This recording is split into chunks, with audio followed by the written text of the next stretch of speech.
परंपरां नारायण समारंभाम् आचार्यत्र मध्यमाम् अस्मदाचार्यपर्यन्तां वन्दे गुरु परंपरां नाहं कर्ता हरिः कर्ता तत्पूजा कर्म चाखिलं यद्यत् कर्म करोमि तत्तदखिलं शम्भो तवाराधनम्।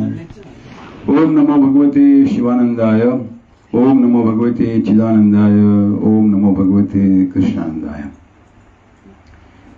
આજે આપણા સત્સંગના નવા આવર્તનમાં આજના આવર્તનમાં આપણે જ્યોત્સનાબેનની ઘરે બેઠા છીએ। ખાસ તો આ પ્રસંગે આપણે એમના ધર્મપતિ અને અમારા માસીના દીકરા કસીન ભાઈ સુનિલ એને શ્રદ્ધાંજલિ આપવાનો ભાવ રાખીએ છીએ।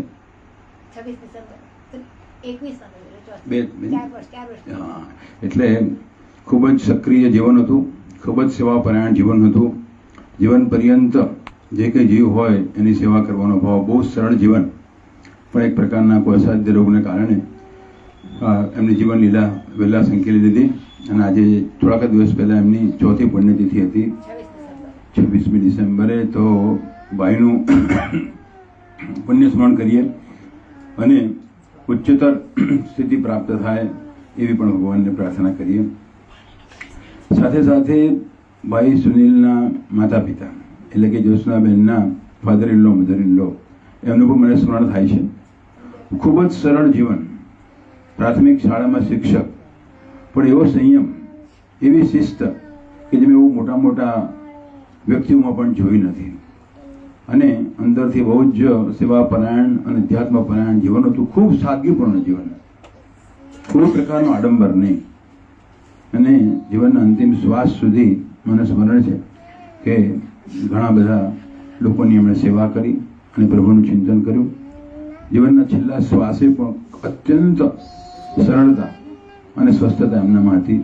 તો એ બંને મહાનુભાવો કે જે મારા માસી અને માસી થાય સૂર્યકાંતભાઈ અને કુસુમબેન, એમને પણ યાદ કરીએ અને એમની ઉત્તમ ગતિ અને સાધના માટે ભગવાનને પ્રાર્થના કરી। ખાસ તો જ્યોત્સનાબેનના ભાઈ જગદીશભાઈ અને એમના પરિવાર, જેમના ઘણા બધા સભ્યો ઉપસ્થિત છે અને હંમેશા એમની સાથે સાથ નિભાવે છે, એ બધાને પણ અત્યારે આપણે પ્રેમપૂર્વક આવકારીએ। થોડાક દિવસ પહેલાં એમના જગદીશભાઈના પરિવારમાં એમના દીકરીને ત્યાં દેવીનો જન્મ થયો છે, તો એ પણ ખુશીનો માહોલ છે। તો એનું પણ મંગલ થાય, પરમ કલ્યાણ થાય, ભગવાનને પ્રાર્થના કરીએ। જ્યોત્સનાબેનના અને અમારા મામાજી અને અમારા મામા થોડા દિવસ પહેલાં એમને ઘણી બધી નાજુક સર્જરી હતી, એમાંથી પણ બહુ ખેમખેમ રીતે આવ્યા છે, આપણા સત્સંગમાં ઉપસ્થિત છે। તેમના દીર્ઘ સ્વાસ્થ્ય માટે પણ ભગવાનને પ્રાર્થના કરીએ। આ બધી અંગત પ્રાર્થના એટલા માટે કહું છું કે પ્રાર્થનાની અંદર જે આપણે વિચાર વ્યક્ત કરીએ, જે ભાવ વ્યક્ત કરીએ, એમાં એક પ્રાબલ્ય છે, એમાં એક શક્તિ છે અને વિચાર દ્વારા પણ, શુભેચ્છા દ્વારા પણ સમાજમાં ઘણું બધું આપણે સેવાનું કાર્ય કરી શકતા હોઈએ છીએ, એવું આપણા ગુરુદેવે અવારનવાર આપણને કહેલું છે। હજુ કંઈક કહું બે અક્ષર પહેલાં ખાલી એક વાત મને યાદ આવે છે કે જે હમણાં વાત કરી એમના ફાધર ઇન લો, એ દરરોજ સ્કૂલમાંથી આવતા વિશ્વનાથ કાશી વિશ્વનાથ મંદિરમાં દર્શન કરતા। એવો એક દિવસ પણ નથી ગયો કે એમણે ભગવાન કાશી વિશ્વનાથનું સ્મરણ ના કર્યું હોય। તો એક સંક્ષિપ્તમાં ઘરેથી ચાલતા જઈ રોજ જે ક્યારેય એમણે મિસ નથી કર્યું। આપણે મંદિરની બાજુમાં જ બેઠા છીએ, તો આપણે ભગવાનની સંક્ષિપ્તમાં ટૂંકમાં યાદ કરી લઈએ, પછી કંઈ નાની વાત કરીએ। ओम नमः शिवाय, ओम नमः शिवाय, ओम नमः शिवाय, ओम नमः शिवाय, ओम नमः शिवाय, ओम नमः शिवाय, ओम नमः शिवाय, ओम नमः शिवाय, शिवाय नमः, ओम शिवाय नमः, ओम शिवाय नमः, ओम नमः शिवाय, शिवाय नमः, ओम शिवाय नमः, ओम शिवाय नमः, ओम नमः शिवाय। नमामि शंकर भजामि शंकर गिरिजा शंकर तव शरणं। नमामि शंकर भजामि शंकर गिरिजा शंकर तव शरणं। नमामि शंकर भजामि शंकर गौरी शंकर तव शरणं। नमामि शंकर भजामि शंकर गौरी शंकर तव शरणं। नमामि शंकर भजामि शंकर સાંબ સદા શિવ તવ શરણમ નમામિ શંકર ભજામિ શંકર સાંબ સદા શિવ તવ શરણમ સાંબ સદા શિવ સાંબ સદા શિવ સાંબ સદા શિવ સાંબ શિવ સાંબ સદા શિવ સાંબ સદા શિવ સાંબ સદા શિવ કાશી વિશ્વનાથ ભગવાન કી જય. ઓમ નમો ભગવતે શિવાનંદાય. ઓમ નમો ભગવતે ચિદાનંદાય. ઓમ નમો ભગવતે કૃષ્ણાનંદાય. હમણાં જ આપણે ભક્તિનો મહિમા વિશે શ્રવણ કર્યું. એના સંદર્ભમાં કંઈક જોડી શકાય એવી એક નાની વાત છે. થોડા દિવસ પહેલાં દિવ્ય જીવન માસિક દિવ્ય જીવન એપ્રિલ 2025 અંકનો અભ્યાસ કરતો હતો. તો એમાં એક સરસ મજાનો વિષય મળ્યો, થોટ કલ્ચર દ્વારા મન પર વિજય, એટલે conquest of mind through thought culture. હવે થોટ કલ્ચરને આપણે ગુજરાતીમાં શું કહીએ? આમ તો આપણે કલ્ચર હોય એટલે સંસ્કૃતિ એવું બોલતા આવીએ, પણ આને વિચાર સંસ્કૃતિ એવું તો નહીં કહીએ. આમાં અનુવાદ વિચાર સંસ્કરણ એવું લખેલું છે. એટલે કે વિચારો દ્વારા મનની અંદર, અંતઃકરણની અંદર એવા પ્રકારના ચીરા પાડવા, એવા પ્રકારનું સંસ્કરણ કરવું કે જેના અંદર હંમેશા પવિત્ર દિવ્ય વિચારોનું વહન થઈ શકે, એવો અર્થ કરી શકીએ. એટલે હિન્દીમાં જે વિચાર સંસ્કરણ શબ્દ લખેલો છે બહુ સારો છે. અને બીજી રીતે આપણે વિચાર સાધના એવું પણ કહી શકીએ કે વિચાર દ્વારા સાધનાની પદ્ધતિ. તો આપણને બધાને ખબર છે કે ગુરુદેવ સ્વામી શિવાનંદજી મહારાજે 7 પ્રકારની આપણને સાધના બતાવી છે. સાયન્સ ઓફ 7 કલ્ચર, સપ્ત સાધન વિદ્યા. તો એમાં પણ 7 કલ્ચર છે, પણ એમાં થોટ કલ્ચર એવું આવતું નથી. એમાં કયા કયા આવે છે? હેલ્થ કલ્ચર એટલે કે આરોગ્ય વિજ્ઞાન, પછી એનર્જી કલ્ચર એટલે કે પ્રાણશક્તિ સાધના, પછી એથિકલ કલ્ચર એટલે નૈતિક સાધના, પછી હાર્ટ કલ્ચર હૃદય સાધના, પછી સાયકિક કલ્ચર એટલે માનસિક સાધના, પછી એક આધ્યાત્મિક સાધના સ્પિરિચ્યુઅલ કલ્ચર, અને બીજું પણ ઈચ્છા શક્તિ સાધના વિલ કલ્ચર. તો આ 7 પ્રકારની સાધના બતાવી. એનો અર્થ શું છે કે આપણા વ્યક્તિત્વના તમામ પાસાને એકીકૃત કરી અને ભગવત સાધનામાં આપણે લગાવવા. તો 7 પ્રકારની સાધના હોય એ પછી પણ એમ કે આવી થોટ કલ્ચર એ વધારેની પાછી સાધનાનો શું ઉદ્દેશ્ય હોઈ શકે, એના વિશે આપણે ચિંતન કરીએ. નાનું એ પહેલાં મેં જસ્ટ થોડો અભ્યાસ કર્યો ઇન્ટરનેટ ઉપર કે આ શબ્દોનો અર્થ શું હોય છે. તો એમાં વિલિયમ એટકિન્સન કરી અને એક બહુ જ મોટા પાશ્ચાત્ય જગતના લેખક છે કે જેઓ લગભગ સ્વામી શિવાનંદજી મહારાજના સમકાલીન છે, 1882 થી 1932, અને બહુ સરસ મજાનું પુસ્તક એમણે થોટ કલ્ચર ઉપર લખેલું છે. અને એમાં અલગ અલગ વિષયો છે કે જેને આપણે perception, representation, abstraction, association of thoughts, judgement, બધી વસ્તુઓ ઉપર લખાણ કરેલું છે. પશ્ચિમના જે વૈજ્ઞાનિકો છે અને પશ્ચિમના જે તત્વચિંતકો છે એમણે પણ હવે માનસિક પ્રક્રિયા કે આપણું મન જે છે એનો આપણા વ્યક્તિત્વ ઉપર પ્રભાવ, એના ઉપર બહુ જ મોટું ચિંતન કરેલું છે. અને હવે એ સ્વીકારે છે કે શરીર, પ્રાણ અને મન સંકળાયેલા છે અને એકની બીજા ઉપર અસર થાય છે, પણ મનનું પ્રાણ ઉપર વિશેષ અસર થાય છે. કારણ કે મન સૂક્ષ્મ છે અને પ્રાણ એનાથી સ્થૂળ છે અને શરીર એનાથી પણ સ્થૂળ છે. એટલે શરીર અને પ્રાણ ઉપર મનનો બહુ જ પ્રભાવ છે. અને એટલા માટે મનની ગતિવિધિઓને નિયંત્રિત કરવી એને બહુ જ મહત્વનું સાધન માનેલું છે. તો થોટ કલ્ચર છે એને સાયન્સ ઓફ 7 કલ્ચર સાથે જોડવું હોય તો આપણે શું કહી શકીએ? તો કંઈક એવો વિચાર મને આવે છે કે તમામ પ્રકારની સાધનામાં થોટ સંકળાયેલા છે. એટલે આરોગ્યની કરવી હોય, માનસિક કરવી હોય, પ્રાણશક્તિ કરવી હોય, ઈચ્છા શક્તિ કરવી, આધ્યાત્મિક સાધના કરવી હોય, પણ દરેકે દરેક પ્રકારની સાધનામાં વિચારનું યોગ્ય સ્થાન છે અને યોગ્ય વિચારનું સ્થાન છે. બંને વસ્તુ છે કે યોગ્ય વિચાર વગર આ કોઈ પણ સાધના થઈ શકે નહીં. એટલે એ દ્રષ્ટિએ આપણે જોઈએ તો આ થોટ કલ્ચર એક બહુ મહત્વનો વિષય છે અને આપણે એ બધી જ સાધનાનું સંકલન કરનારી સાધના તરીકે એને જોઈ શકીએ. અને સ્વામી શિવાનંદજી મહારાજે તો કોન્ક્વેસ્ટ ઓફ માઇન્ડ નામનું એક સરસ મજાનું પુસ્તક છે, એમાંથી આ બધી વસ્તુ લેવામાં આવેલી છે. માઇન્ડ ઇટ્સ મિસ્ટ્રીઝ એન્ડ કંટ્રોલ, મન નિયંત્રણ, એ પણ એક સરસ મજાનું પુસ્તક છે. બહુ મોટા રાજયોગી હતા. આપણે જ્યારે 108 વખત અર્ચના કરીએ ત્યારે રાજયોગીને નામ એવું પણ આપણે બોલીએ છીએ. અને ધ્યાનસ્થ મુદ્રામાં જ્યારે આપણે સ્વામીજીને જોઈએ ત્યારે આપણને એમ થાય કે કેટલું બધું મન ઉપર નિયંત્રણ છે. અને નિયંત્રણ નહીં, પણ મન જે છે એ પરમ શક્તિની સાથે, પરમ તત્વની સાથે જાણે કે એકાકાર થઈ રહેલું છે. એટલે કે એ દ્રષ્ટિએ મનોનાશ થઈ રહ્યો છે. મન જેવું રહેતું જ નથી. એવી એમની એક અદ્ભુત વ્યક્તિત્વ હતું. તો એ થોટ કલ્ચર ઉપર શું કહે છે, બહુ જ મોટો વિષય છે. આપણે બહુ વધારે કંઈ વાત તો નહીં કરી શકીએ. એમાંથી કંઈક ડિસ્ટિલ્ડ મેસેજ જેવો છે કે સમજાયો છે આટલા બધામાંથી, એને એક સંક્ષિપ્તમાં કહેવાનો પ્રયત્ન કરીએ.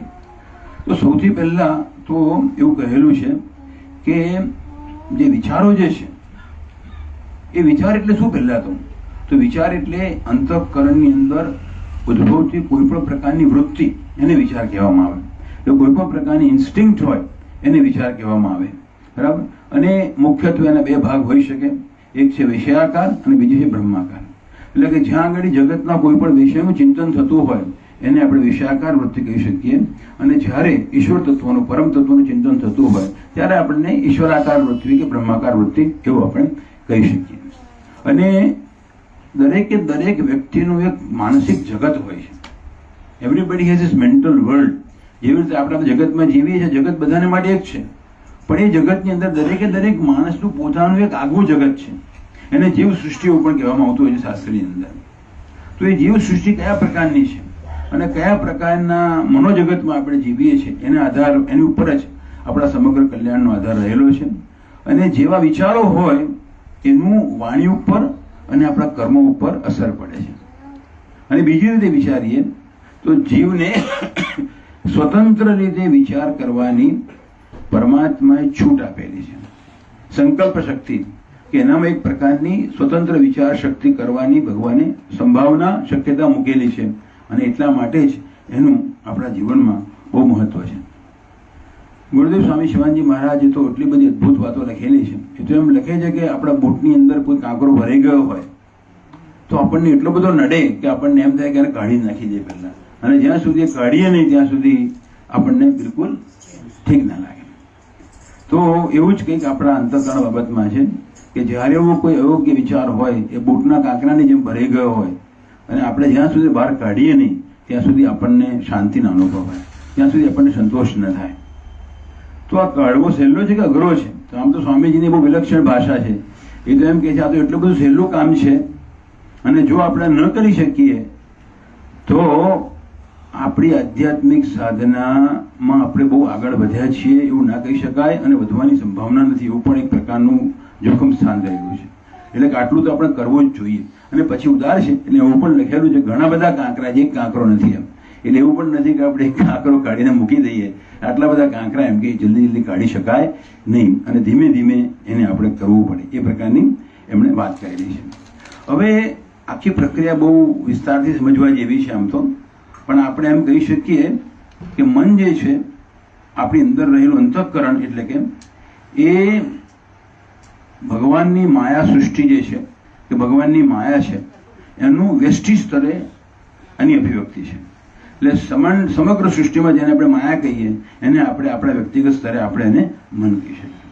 અને મને એવું મનુષ્યનામ કારણ બંધન મોક્ષ એવું કહેલું છે કે એક એવું એક અદ્ભુત સાધન છે જે માયા શક્તિ અકળ છે, એને પામી શકાય નહીં, અચિંત્ય છે. એવું જ મન વિશે છે કે એને એવું પણ સ્વામીજીએ લખેલું છે, મહાપુરુષોએ લખેલું છે કે mind is the instrument through which the Parabrahman is differentiated into multiple names and forms. કે અનેક પ્રકારના નામો અને રૂપો ધારણ કરતા જગત રૂપે એ મનના માધ્યમથી જ એટલે કે માયાના માધ્યમથી જ વ્યક્ત થયેલા છે. તો એ માયાનું માધ્યમ એટલા માટે નથી કે આપણે બધા નામ રૂપમાં ખોવાઈ જઈએ, અને એવું થાય છે, પણ મુખ્યત્વે એટલા માટે છે કે બધા નામ રૂપો જેવા છે તેવા એને જોઈએ, એનું યથાર્થ દર્શન કરીએ, સર્વત્ર ઈશ્વર દર્શન કરી શકીએ, બધા જ નામ રૂપોતારું દર્શન કરીએ, બધા જ નામ રૂપોતારી સેવા કરીએ. એ પહેલું ચરણ છે કે જગતને આત્માથી કે પરમાત્માથી જુદું નહીં જોતા એની અભિવ્યક્તિ તરીકે આપણે જોઈએ અને અંતર્મુખ થઈ અને જગતને જેમ બ્રહ્મ સત્યમ જગન મિથ્યા કહેલું છે એનું તાત્કાલિક અસ્તિત્વ છે. તો એમાંથી પણ આપણે આગળ વધી અને પરમ તત્વની સાથે આપણે એકાકાર થઈ શકીએ એને માટે પણ મન એ સાધન છે. એટલે એક બહુ જટિલ સાધન છે કે જેનો આપણે બહુ જ યથાર્થ રીતે ઉપયોગ કરવાનો છે, જેથી કરીને આપણા જીવનનું પરમ કલ્યાણ થાય. તો વાત એવી છે, આમ તો બહુ લાંબો વિષય છે, પણ મારું કંઈ વિશ્લેષણ એવું થઈ રહ્યું છે મારા મનમાં કે આપણે શું કરવું જોઈએ આના વિષયમાં. તો સૌથી પહેલી વાત એવી છે કે મનની અંદર જે કોઈ અનિષ્ટ અયોગ્ય વિચારો હોય એનું નિર્મૂલન કરવું પહેલી આવશ્યકતા છે. અને આપણે એમ કહી શકીએ કે મન એટલે કે ભગવાનની માયા એ ત્રણ ગુણોથી યુક્ત છે. તો સત્વ, તમસ અને રજસ. તો એમાં મુખ્યત્વે એવું કંઈ લખેલું નથી, પણ આપણે સમજી શકીએ કે તમસ જે છે મુખ્યત્વે અમુક પ્રકારની અયોગ્ય વિચારોને માટે જવાબદાર હોય. તો એનું નિર્મૂલન કરવું એ સૌથી પહેલી આવશ્યકતા છે. એની માટે ઘણી બધી ટેકનિક્સ પણ બધી બતાવેલી છે. પણ પહેલી આપણે સમજીએ રિક્વાયરમેન્ટ શું છે કે જે કંઈ અયોગ્ય વિચારો છે, અયોગ્ય વિચારોનું ઝુંડ જે હોય એને એમ કે આપણા મનમાંથી નિર્મૂલન કરવું કે ધીમે ધીમે દૂર કરવું એ પહેલી આવશ્યકતા છે. એટલે કે તમસ ઉપર આપણે વિજય પ્રાપ્ત કરવો. બીજા નંબર ઉપર શું આવે કે જે કંઈ સહજ વિચારો જે છે એ અનિષ્ટ ન હોય પણ સ્વાભાવિક, સાહજિક, દુનિયાવી, સેક્યુલર, વર્લ્ડલી એની અંદર આપણે નિયંત્રણ કરવું અને એ વિચારોની માત્રા કેવી થાય? ઓછી થાય. તો એ શું અર્થ થયો કે તમસમાંથી આગળ વધીને આપણે રજસ જે છે એની પર આપણે નિયંત્રણ પ્રાપ્ત કરીએ છીએ. અને જો વેદાંતની ભાષામાં આપણે સમજીએ તો સૂક્ષ્મ તન માત્રાઓ જે છે એના સત્વમાંથી અંતઃકરણ વ્યક્ત થયેલું છે. એટલે એમાં સત્વને પૂરેપૂરું સ્વીકારવાની સંભાવના રહેલી છે. સૂક્ષ્મ તન માત્રાના સત્વમાંથી અંતઃકરણ નિર્માણ થયેલું છે. એટલે બીજા ચરણમાં શું આવ્યું કે રજસ જે છે એનું આપણે નિયંત્રણ કરીએ અને જે બધી અનેક વૃત્તિઓ પ્રગટ થાય છે એમાંથી ધીમે ધીમે આપણે એનો વિસ્તાર ઘટાડતા જઈએ અને થોડીક વૃત્તિઓ ઉપર આપણું મન કેન્દ્રિત થાય. અને એમાંથી શું ફાયદો થશે એવું કરવાથી? સત્વ તરફ જવાશે એ ફાયદો થશે, કારણ કે એમાં આપણને અનુકૂળતા રહેશે. અને બીજો ફાયદો એ થશે કે જ્યારે વ્યવહારમાં જીવીએ છીએ ત્યારે પણ જે એક આત્મશક્તિ મનની અંદર જે વ્યક્ત થાય છે એ જેમ વેર વિખેર વિખરાયેલી છે એમાંથી બહુ ઓછી વસ્તુઓ તરફ જ્યારે પ્રેરાયેલી હશે ત્યારે એની અંદર એક શક્તિ ઉત્પન્ન થશે. અને જે વિચાર આપણે કરતા હોઈએ કે જે પણ કાર્ય કરતા હોઈએ એમાં એક વિશેષ કાર્ય કરવાની આપણામાં શક્તિ આવશે. એટલે મનની જે બધી શક્તિઓ જે બહુ વિચારોમાં ખોરવાઈ જવાને બદલે આપણે એને બહુ મર્યાદિત વિષય ઉપર મર્યાદિત રાખીએ અને જે તે વિષય પર આપણે કેન્દ્ર કરવાનું ધ્યાન, ધારણા કહીએ તો પણ ચાલે આ તબક્કે, બરાબર. અને પછી તો એક જ બિંદુ પર કેન્દ્રિત થાય અને આપણે ધ્યાન કહી શકીએ. તો ધારણાનો અભ્યાસ થાય કે નાહકની વસ્તુઓ ઉપર આપણે મન ન કરીએ તો મનની શક્તિ વેડફાઈ જાય છે. શેમાં વેડફાઈ જાય છે? બહુ જ બિનજરૂરી બાબતોમાં.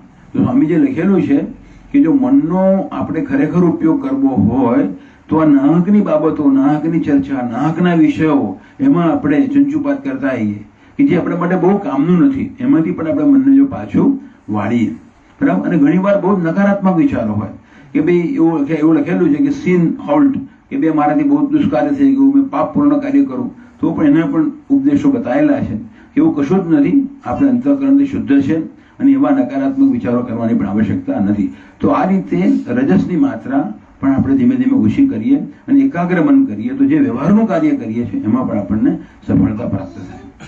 હવે તમસની માત્રા પણ ઘટી, રજસની માત્રા પણ ઘટી, એટલે શું થાય? સત્વનું પ્રાધાન્ય થાય, પ્રિપોન્ડરન્સ કહી શકીએ કે એની વ્યાપકતા હોય. અને એ તો અંતઃકરણમાં મેં આપણે કહ્યું પ્રમાણે જે તન્માત્રાના સત્વમાંથી બનેલી છે, એટલે એનો મૂળ સ્વભાવ છે મનનો, સત્વ જે છે. અને એ જ્યારે આપણને પ્રાપ્ત થાય ત્યારે આપણે એક વિષય ઉપર ધ્યાન કેન્દ્રિત કરી શકીએ છીએ. પછી એ કોઈ જગતનો વિષય હોય કે પરમાત્માનું ચિંતન હોય કે ઈશ્વરનું ચિંતન હોય. અને એ પ્રમાણે જ્યારે આપણે કરીએ ત્યારે આપણી અંદર એક પ્રકારની શક્તિનો સંચાર થાય છે. અને એટલા માટે એવું કહે છે કે જ્યારે આપણે કોઈ બહુ સારો વિચાર કોઈના પ્રત્યે કરીએ, કોઈ મિત્ર પ્રત્યે, કોઈ દર્દી પ્રત્યે, અને ઘણો દૂર રહેલો હોય તો માત્ર એક સારો વિચાર એના તરફ પ્રસારિત કરવાથી આપણને તો ફાયદો થાય જ છે, અંતઃકરણની શાંતિ થાય, પણ જોડે જોડે આપણે અન્યનો પણ લાભ કરી શકીએ છીએ. અને એવી રીતે અંદર જો દૂષિત વિચાર હોય તો આપણે આપણી જાતને પણ નુકસાન કરીએ છીએ અને સમગ્ર જગતને પણ નુકસાન કરીએ છીએ. એટલે અત્યારે જે બધા પ્રદૂષણની વાત આપણે કરીએ છીએ એ બહુ વેલિડ વસ્તુઓ છે, પણ એ હવાના રજકણોના પ્રદૂષણ કરતાં પણ આ વિચારનું પ્રદૂષણ જે છે એને સમાજમાં બહુ જ મોટો અનર્થ થઈ રહ્યો છે. તો આપણે પ્રદૂષણમાંથી બહાર તો આવી જ આવીએ, પણ જોડે જોડે પ્રદૂષણને કાઉન્ટર કરે એવા પ્રકારના સાત્વિક સદભાવ વિચારો આપણે વહેતા કરી શકીએ. તો આપણે આપણા મિત્રને, જન સમુદાયને ક્યાં યુદ્ધ થઈ રહ્યું છે, ક્યાં યોગ્ય કાર્ય થઈ રહ્યું છે, આપણે ભલે કશું જાતે જઈને નથી કરી શકતા, પણ એના પ્રત્યે યોગ્ય વિચાર વહાવી અને સદવૃત્તિ વિચાર વહાવી અને જરૂરથી આપણે ત્યાં આગળ લાભ પહોંચાડી શકીએ. કારણ કે ઇલેક્ટ્રિક ગતિથી એ વહન કરે છે.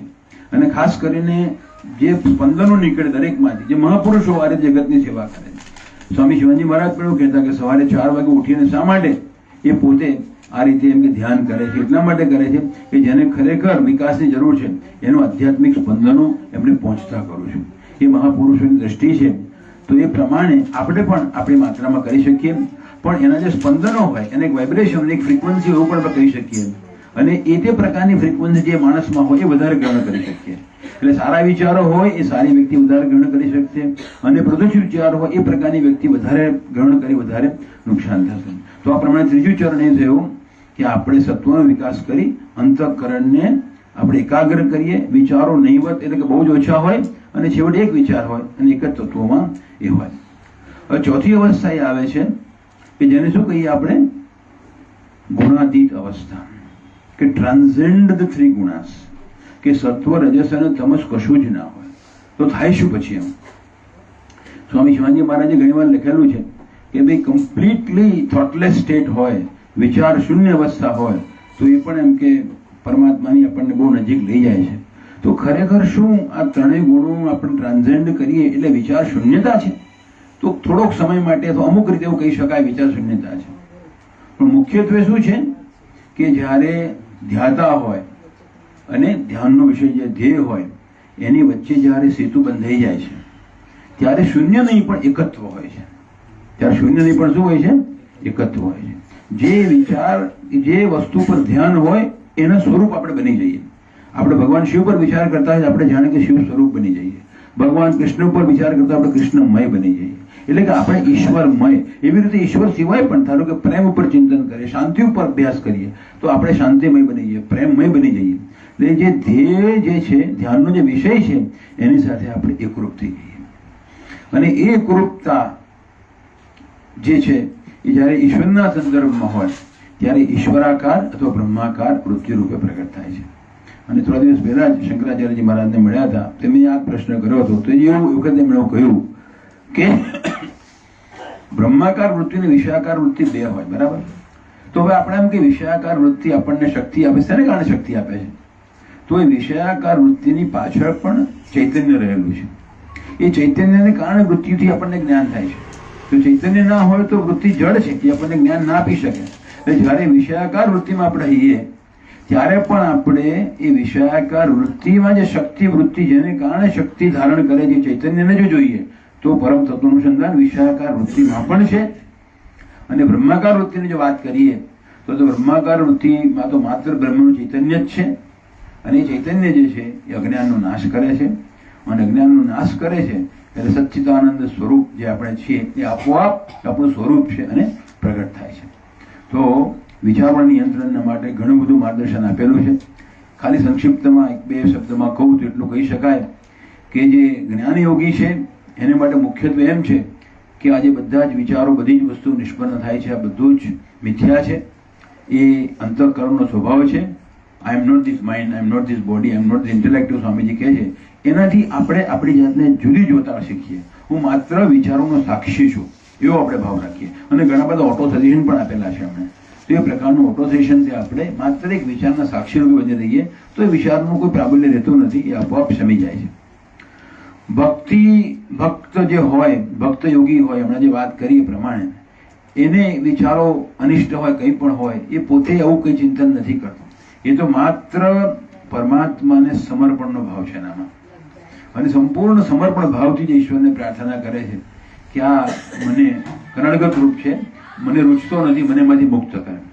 અને પરમાત્માની શક્તિ દ્વારા એ વિચારોનું નિર્મૂલન થાય છે. આ ભક્તની પરિભાષા છે.